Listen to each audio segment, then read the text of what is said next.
tua, oh malhão, malhão, que vida é a tua, e comer e beber ao terrim, tim, passear na rua. Aquilo é vira, vira, vira, vira, vira, vira. Bom dia, oh grande amigo Armindo Laureano.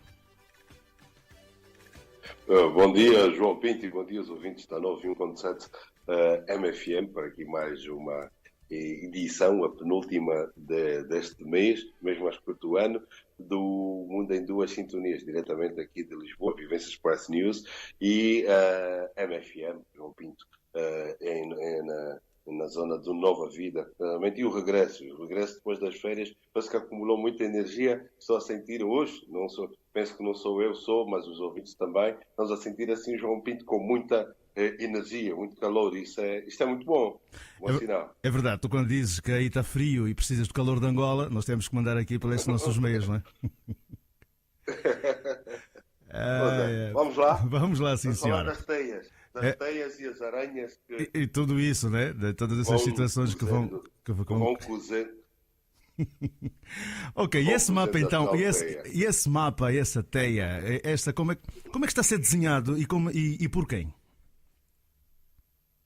Pois, o nome deste mapa é a Teia do Poder Angolano. É o nome do mapa, que tem como fonte, foi publicado no sábado no Correio da Manhã, Jornal Correio da Manhã deste sábado, 24 de fevereiro. Nós também, na nossa plataforma Vivências Press News, reproduziu a notícia, podem entrar e encontrar quem estiver a ouvir e estiver interessado, mesmo durante ou depois da conversa, entrar na página da Vivências Press News e temos lá. O Correio da Manhã tem como fonte o próprio Ministério Público na Operação FIS, porque as audiências dessa Operação FIS são públicas e foi então que foi revelado este mapa. Porquê? Porque durante muito tempo o principal arguido deste processo, o antigo procurador Orlando Figueira, foi a ser acusado e houve alturas em que se dizia que ele andava muito atento a estes processos ligados a figuras angolanas. Mas eles depois revelaram que, afinal, o próprio Departamento Central de Investigação e Ação Penal, o DCIAP, tinha um mapa para investigar o poder político e económico angolano. E este mapa, que eles chamam a Teia do Poder Angolano, tem aquilo que eles chamavam as principais aranhas que coziam essa teia. E nós aqui dizemos, é que a Justiça Portuguesa diz a notícia, fez um mapa sobre a teia de ligações do poder angolano e aquelas foram passadas à lupa pelo Departamento Central de Investigação e Ação Penal e que vai desde Manuel Vicente, antigo vice-presidente de Angola, até o general Eldavira Dias Júnior Copelipa, ex-ministro do Estado e chefe da Casa Militar da Presidência da República, ou até mesmo Álvaro Sobrinho, que era o homem forte do BES Angola, Beza, e é a maior acionista individual do Sporting Clube de Portugal. Foram muitos elementos do poder angolano que estiveram sob investigação do Ministério Público Português. É que neste processo FIS está mesmo a cópia do mapa, este mapa que o Correio da Manhã revelou, onde são feitas ligações aos suspeitos e às inúmeras empresas onde eram sócios e tinham participações. Por exemplo, o ex-ministro das Finanças e antigo governador do Banco Nacional de Angola, José Pedro de Moraes Júnior, é o primeiro do gráfico e surge referenciado como estando ligado a Manuel Vicente e tendo transações financeiras com Álvaro Sobrinho. O banqueiro do antigo BES Angola, o BESA, Álvaro Sobrinho aparece ligado a uma advogada de seu nome, Ana Bruno, com um escritório em Luanda. O segundo alvo de suspeitas foi o general Leopoldino Fragoso Nascimento Dino, que era chefe da Casa de Segurança da Presidência da República, e é feita a sua ligação a Manuel Vicente e as várias empresas investigadas pela Justiça Portuguesa como uma empresa Porte Mil, que foi usada para comprar casas de luxo no Estoril. Há um empreendimento Estoril Sol que é muito referenciado aqui nesta Operação FIS e faz também uma própria ligação à sua esposa, a senhora Amélia Maria Coelho da Cruz Nascimento, que é sócia de empresas com ligações a Manuel Vicente. Há também aqui neste mapa, esta é pela ordem que eles colocam, uma outra figura que é o ex-ministro da Comunicação Social, Manuel António Rabelais, que foi outro alvo da Justiça Portuguesa. Nas referências do documento que foi criado por estes magistrados do Departamento Central de Investigação e Ação Penal, dá-se conta que ela é sócio de 3 empresas e que terá também imóveis neste empreendimento.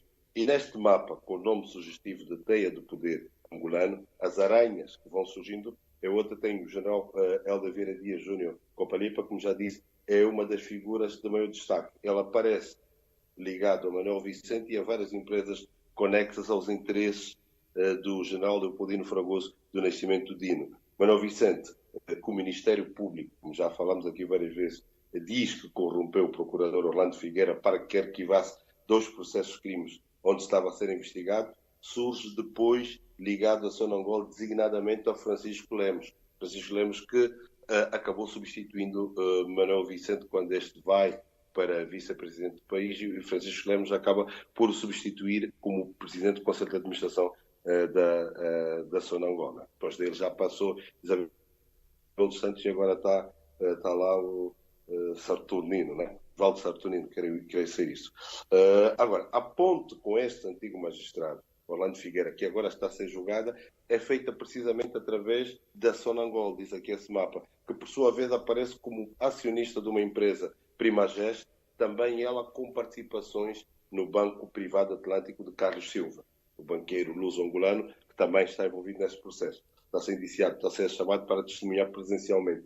É que nesta parte do gráfico dá-se conta, João Pinto, que Orlando Figueira recebeu quase 200 mil euros do Banco Privado Atlântico e 210 mil euros, melhor dizendo, 200 mil euros do Banco Privado Atlântico e 210 mil dólares, assim que é correto, da Primagest. São as quantias que o Departamento Central de Investigação Penal suspeita que foram pagas ao ex-magistrado. É importante aqui realçar que o banqueiro Carlos Silva, que está no processo nesta operação física, é apontado por Paulo Blanco e Orlando Figueira como o homem que contratou o antigo procurador, não aparece neste mapa. Os nomes que aparecem nesta teia, as chamadas aranhas, neste mapa que o Ministério Público português fez para investigar o poder angolano, são os nomes que foram aqui citados agora. Pois é, mas, Armindo, portanto, com todo o desenvolvimento que se está a ter em relação a todo este processo, esse caso FIS, etc., portanto, ao que tudo indica, há alguma imprensa que não quer deixar morrer, não é? Porque todos os dias há sempre alguma situação, traz sempre novos nomes. Aliás, repetem-se muitas vezes as mesmas coisas que já foram ditas anteriormente. O importante é ter no papel para que a comunidade angolana compre cada vez mais os jornais, ou de facto é um processo que não se quer deixar ficar assim, portanto, morto pura e simplesmente? Porque aqui esses processos, tanto esse o agora e esta operação FIS, foram processos que tiveram muita mediatização, né? Foram muito divulgados pela imprensa. E acontece muito isso aqui, e até joga um velho problema da questão do segredo de justiça. É que muitas das coisas que deviam ficar num da justiça acabam por parar para a imprensa. Há uma fonte, eles têm as fontes e depois isto vem parar para a imprensa e muitas vezes não é bom. Porquê? Porque se deixa, os tribunais deixam de ter o poder de fazer a justiça e acaba por ser uma justiça pública.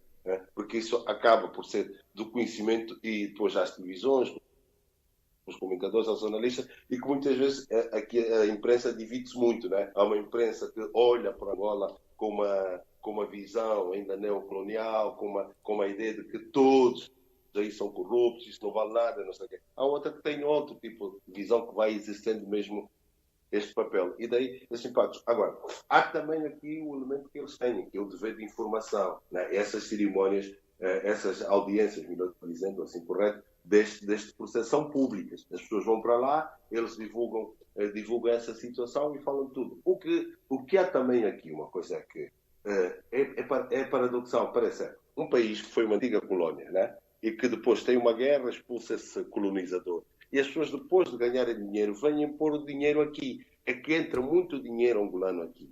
E este tipo de dinheiro angolano que entra desperta a atenção destes magistrados, desses indivíduos ligados à justiça, porque a justiça aqui, como eles falam, quando dizem que não confiam na justiça angolana, quando falam destes processos que têm de ser julgados aqui, a justiça aqui em Portugal, para quem vive aqui, para quem conhece a João Pinto, a justiça aqui em Portugal não é também lá uma coisa assim muito perfeita, muito bonita, não. Eles têm vários problemas, aliás, este processo, este Orlando Figueira era antigo procurador de Ciar, no processo FIS, a outra figura central no processo Lex, o Rui Rangel, era juiz desembargador. Então, só para ver que até figuras deste ponto acabam por ser... Então, e quando eles olham para este dinheiro de Angola, por exemplo, no caso do Orlando Figueira, era uma pessoa que faziam chegar muitos desses processos de figuras políticas angolanas. Quer dizer, eles também andavam ali um bocado atrás disso. E quando percebiam que haviam pontas soltas nesse caso, quer dizer que já tinham mesmo um mapa. É só para reparar, eu não sei se tinham um mapa, por exemplo, de um poder de Moçambique, poder de Cabo Verde ou de outro sítio, mas de Angola eles já tinham este mapa e iam seguindo. Se vissem ali qualquer coisa, então iam para ali para cima. Basta ver que no outro processo, o juiz Rui Rangel, no processo Lex, foi um caso em que estava envolvido o banqueiro angolano Álvaro Sobrinho, que era de uma situação de 30 imóveis, que ele compra 30 imóveis no valor de 80 milhões de euros, e então há um juiz, o super juiz, Carlos Alexandre, que manda embargar essa compra, de fechar. Mas este processo depois chega ao Rangel, ao juiz Rangel, que absolve e manda devolver tudo. E depois houve essa coisa toda, está vendo? Então vão falando disso, vão dando essa situação, mas o julgamento continua ainda. Esse julgamento tem uma centena de testemunhos, João Pinto. Ainda estão a ser ouvidos. Foram ouvidos o Carlos Orlando Figueira, agora o Paulo Blanco, que é o advogado, que é considerado advogado de Estado, muitos processos defendeu o Estado angolano.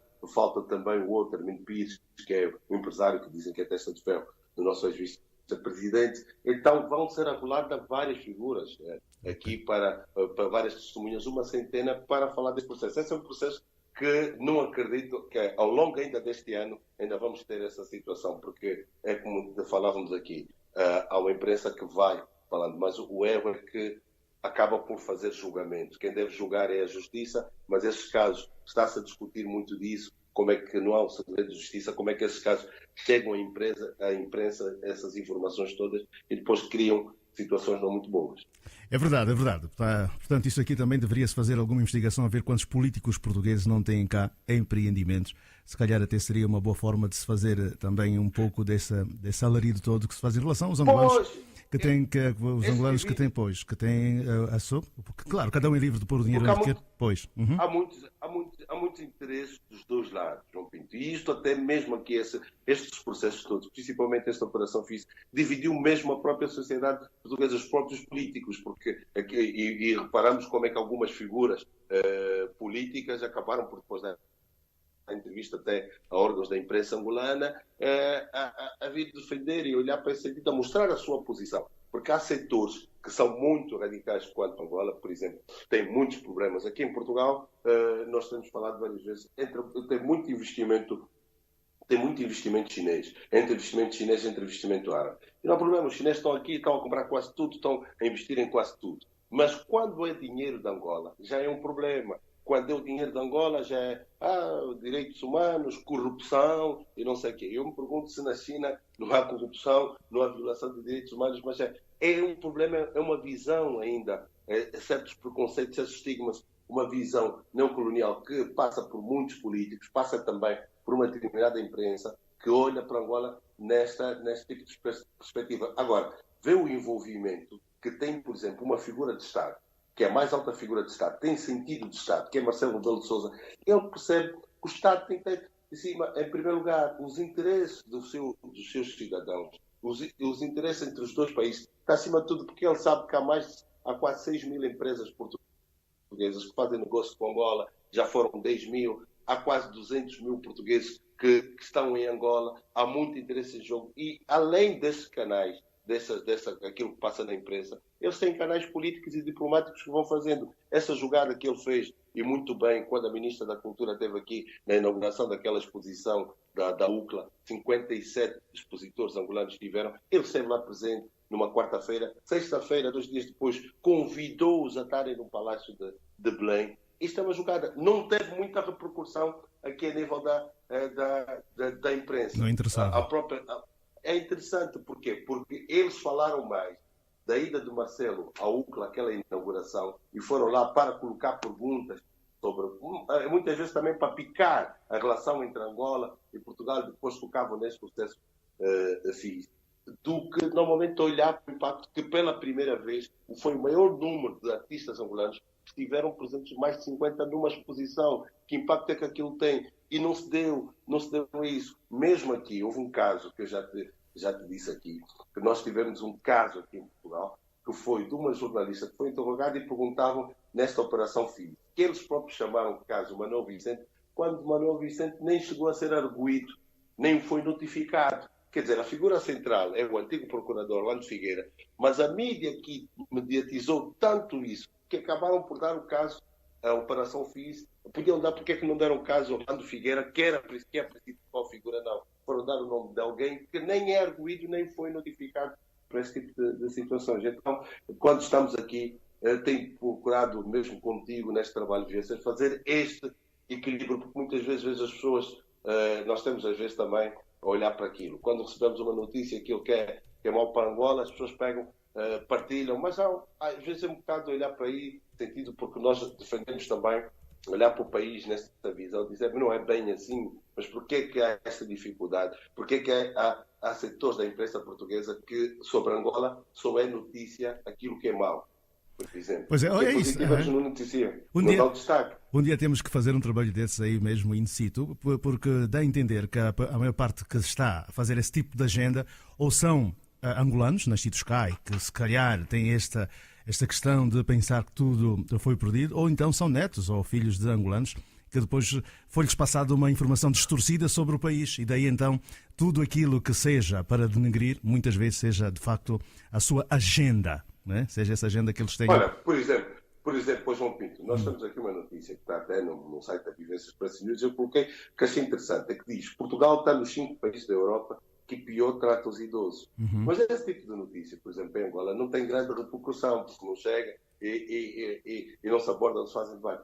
Se fosse ao contrário, se calhar se Angola tivesse entre os 5 países da África que pior trata os idosos, seria notícia de abertura telejornal aqui, seria notícia para ter comentadores sobre Angola, a falar, analistas a falarem esta fixação.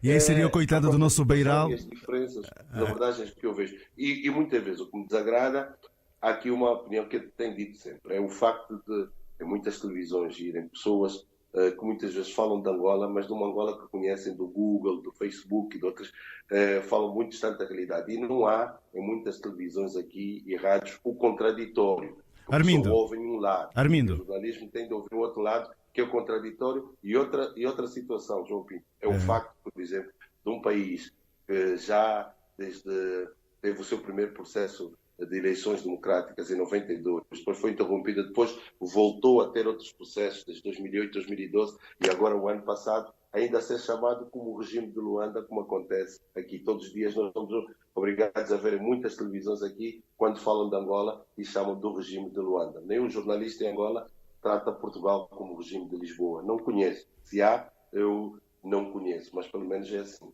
Pois é, e esta visão, e isto para dizer o seguinte, Armindo, portanto, isto não quer dizer que nós não tenhamos os nossos problemas cá, claro que temos os nossos problemas, abordamos os nossos problemas, porque eles têm que ser encarados de frente, não é? As autoridades cá têm que ter um sentido democrático de poder saber ouvir, saber responder, como é o caso, agora vamos ver o que é que vai dar esse caso dos 500 quilos de cocaína que foram aqui encontrados. Vamos lá ver qual é a resposta que as autoridades vão dar. E aí é claro que isso tem que ser coisa. Não é? Nós temos os problemas. Nós temos um problema grave, João Pinto, que é um problema de comunicação. Nós comunicamos mal para dentro e comunicamos mal para fora. Porque, por exemplo, lembras-te desse caso, dessa operação física aí, nós já do ano passado, quando ainda era propriamente, entre aspas, proibida a imprensa falar, nós já falávamos disso. Porque depois o velho problema é aquilo que não nos convém, nós não gostamos de abordar, não gostamos, era proibido, ninguém podia falar. Depois, de um momento para o outro, houve um momento político no país, uma virada, já se pôde falar.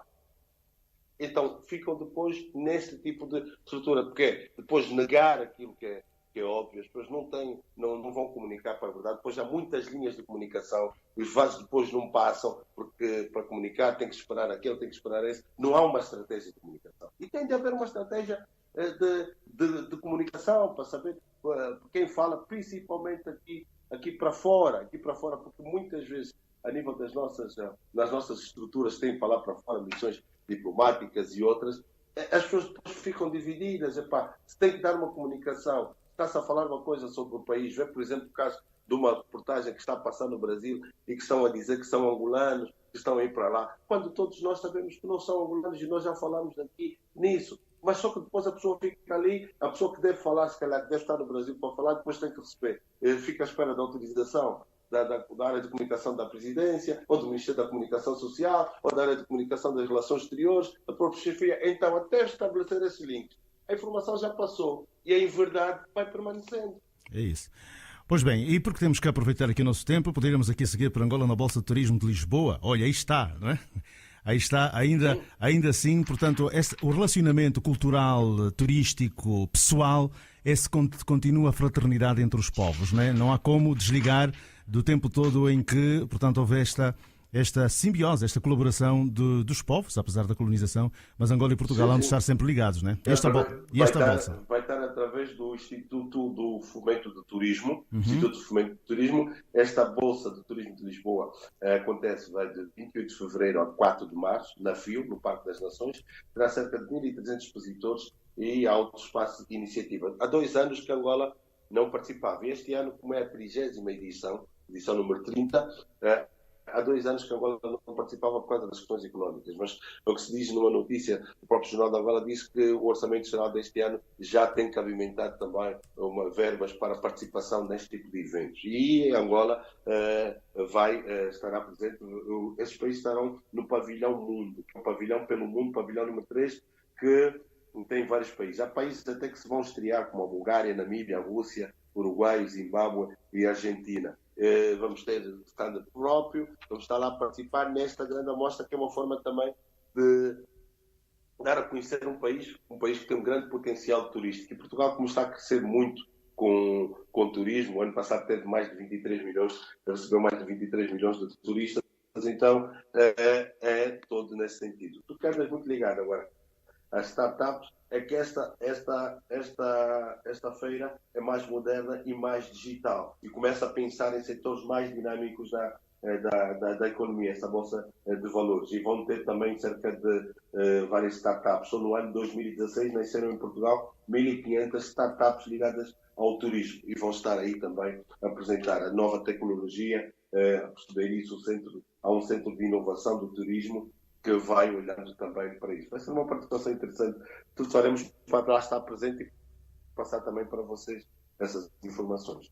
Muito bem. Agora aqui olhando para os nossos angolanos militares na cidade de Omsk. Na Sibéria. É uma notícia que vai entrar agora na página da Vivência Express News às 7 horas de Angola, 6 horas daqui de Lisboa, que eu entendi destacar veio da Sputnik News e tem um título muito sugestivo dizendo que soldados angolanos tomam assaltos, entre aspas, esta própria cidade. Porque eles parabenizaram, o dia 23 de fevereiro, é o dia do defensor da pátria na Rússia. E então, nesta academia, como tem militares de Angola, da Venezuela, de Cuba e de outros países que estudam no Instituto de Engenharia de Blindado de Omsk, numa cidade da Sibéria, que fica a 2.700 km a leste de Moscou. E este dia do defensor da pátria é celebrado em toda a Rússia no dia 23 de fevereiro, além de ser festejado também no Kirguistão, Tajiquistão, na Ucrânia, Bielorrússia e outras repúblicas da antiga Rússia. A data comemora o primeiro recrutamento maciço para o Exército Vermelho em Petrogrado, atual São Petersburgo, durante a Guerra Mundial. E anteriormente era conhecido como o Dia do Exército Soviético e da Marinha. E esses estudantes são chamados a desfilar. E o Dia de Angola, isto não é o primeiro ano. Os africanos normalmente têm sido um grande destaque. E nós temos nesta imagem, temos um vídeo mesmo do desfile dos militares angolanos e a maneira como eles cantam em português e línguas tradicionais e não só desfilam como vão dançando, um desfile muito, muito dinâmico, muito dançante. E isso chamou a atenção da própria imprensa e eles deram a notícia e disseram, olha, os militares angolanos fizeram uma ofensiva, tomaram de assalto essas comemorações. Foram um grande destaque porque eles olham sempre a isso. Então, falando de Angola, de uma Angola que acontece fora de Angola, e quando Angola é falada por estes motivos, bons motivos, acho que é importante também passarmos aqui para divulgar, fazemos essas notícias todas. É verdade. Ainda temos um minutinho para falarmos então desta questão ligada ao pessoal casado, né, que vai poder renunciar à condição de herdeiros. Portanto, algo que sai em Portugal... Olha, Porquê? Como é intemporal, isto tem que aspectos legais, faz aqui a explicação, nós podemos voltar a isso na quarta-feira, mas é algo interessante só dizer aqui os ouvintes ficarem atentos, porque é uma proposta que foi avançada por um projeto de lei do PS que vai permitir casamentos sem efeitos sucessórios, né? O objetivo é salvaguardar interesses patrimoniais dos filhos de anteriores relações, quer dizer, os casados vão poder renunciar à condição de herdeiros. Ainda tivemos que o PS entregou no Parlamento uma proposta de alteração ao Código Civil que permitirá o casamento sem que os dois cônjuges se tornem herdeiros um do outro. É um cenário que não existe atualmente com o casamento, porque os dois membros do casal passam a ser herdeiros legitimários. Quer dizer, não podem ser afastados da herança, salvo situações muito excepcionais, que eu posso depois dizer. É uma alteração que tem como objetivo, diz o texto, salvaguardar os interesses patrimoniais de filhos de anteriores relações. É um caso muito típico, porque eu posso aqui explicar assim um caso típico. Por exemplo, duas pessoas que têm filhos de uma anterior relação e querem casar. Não podem fazer sem que o casamento prejudique potencialmente o interesse patrimonial dos filhos de cada um. Então, o novo cônjuge torna-se necessariamente herdeiro do outro e, portanto, quando um deles falecer, o cônjuge e os filhos deste vão todos concorrer à herança. Mais ou menos isso, mas nós na quarta-feira entramos mais em detalhes legais nesse sentido. É uma lei que não é um tema fracturante e que, neste caso, os partidos não impõem a disciplina partidária. É porque cada caso é um caso e certamente pelo pior a nível da esquerda provavelmente vai ter aprovação. Vamos ter a direita aqui um bocado mais conservadora nesses aspectos. É verdade. Isso diz muito respeito às famílias, aí vai falar a consciência de cada um. Em todo o caso, Armindo, há uma situação que depois poderemos propor, vamos lá ver o que é que vai dar essa situação da cantora que, segundo diz, terá simulado um rapto, para falarmos da quarta-feira, e outro assunto é esta World Mobile Conference que vai realizar-se aí em Barcelona. Começa hoje, onde ontem o rei foi recebido com protestos. Se calhar trazermos um pouco mais de conversa. Estou à espera mesmo dos destaques agora da imprensa hoje. Ontem houve até feridos, 19 feridos. Por causa desta coisa, o rei regressa a Barcelona nesta situação. É importante, e volto aí com esta quarta, porque nós queremos, é bom ouvir essa informação quanto à cantora que simulou rápido, porque aqui tem-se procurado muitas informações, mas já houve a página da polícia, mas queremos ouvir, sempre estás aí no terreno e é sempre bom ouvir. Olha, muito bem. Obrigado. Eu que agradeço e peço para entrar então na página da Vivência Express News, temos a informação deste mundo em 2 sintonias. Obrigado também a ti, bom regresso, e aos ouvintes que estiveram todos na sintonia, sem exceção. A partir das 10 horas teremos então esta nossa conversa em áudio. Muito bem, um grande abraço então, Armindo Laureano, a partir de Lisboa, no Lumiar, aqui neste mundo em 2 sintonias. Vivência Press News e Rádio MFM.